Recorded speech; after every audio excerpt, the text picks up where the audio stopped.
everyone! Welcome back again to my channel. Sa mapagpalang araw na muli sa atin lahat mga kasukay, mga kalingap, kumusta po kayo? Alam nyo ba? Naku, may chika na naman tayo nito mga kasukay, mga kalingap. Yung mga Martes dyan. Alam nyo naman, no? So alam nyo ba? Ito yung kakaiba at marami yung nagulat dito sa ginawa ni Beyonce.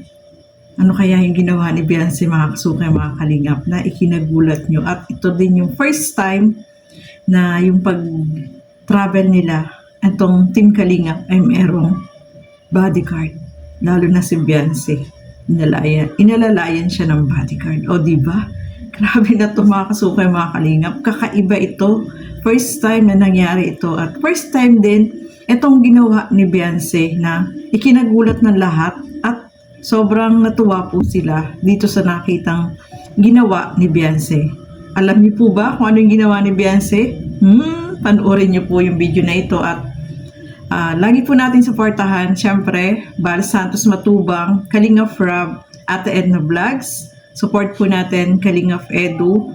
At ang inyong lingkod, Gandang Emmy, sa mga hindi pa po nakapag-subscribe.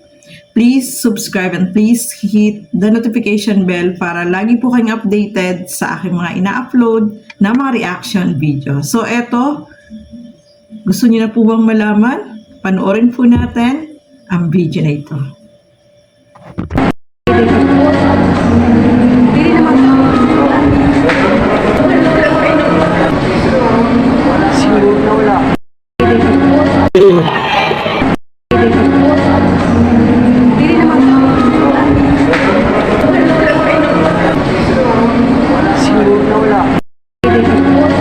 So ayun mga kasukay, mga kalingap, no? Dumating sila ng Cebu at ayan, nakikita natin na talagang pinagkaguluhan po sila dyan.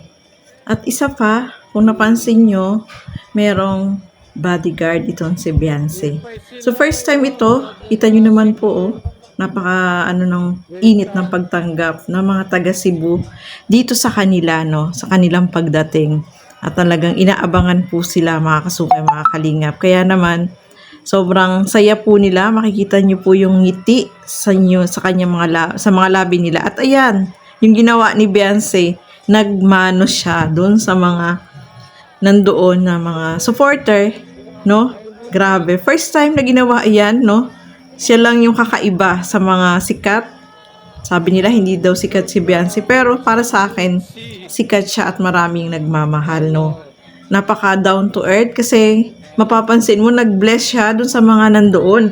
O, diba? Kaya nagulat yung lahat. Hindi nila ini-expect na ganun yung gagawin ni Beyonce. Kaya na sobrang grabe yung pagmamahal ng mga sa tambalang EDSI, mga kasukay, mga kalingap, no? Nakakatuwa, no? Ang dami nag-aabang sa kanila para magpa-picture, syempre, at makita sila ng personal dyan. Talagang inabangan po nila mga kasukay, mga kalingap. Kaya lahat sila ay sobrang masaya. At yung pagtanggap po, no, sinabitan pa sila dyan ng bulaklak, isa-isa, no, bilang pagtanggap at pag-welcome sa Cebu. Grabe, no, nakakatuwa lang po, no, yung mga supporter ay nandyan para abangan sila at para makita, no?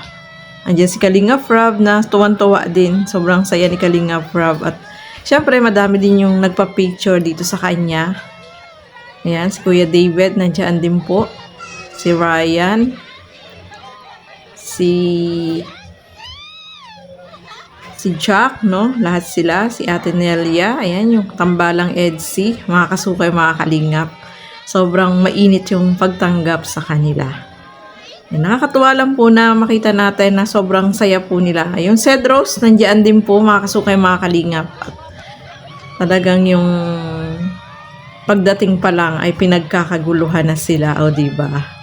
Sobrang masaya tayo dyan. Kahit na nanonood lang po tayo, ay nakikita natin yung kasiyahan po nila. At tayo din na nanonood ay sobrang masaya din at napaka-init ng pagtanggap sa kanila dyan, no? Siyempre, sa mga sponsor na talagang nakasupport sa kanila, no, mga kasukay, mga kalingap. Grabe, no? Nakakatuwa lang yung pagtanggap sa kanila dyan. At enjoy lang sila sa kanilang bakasyon, no? Ayan, si Rose, ang ganda ng ngiti. At nandun si Sed sa likod. Ayan, mga kasukay, mga kalingap. So hanggang dito na lamang po muna. Maraming salamat po sa inyong panonood.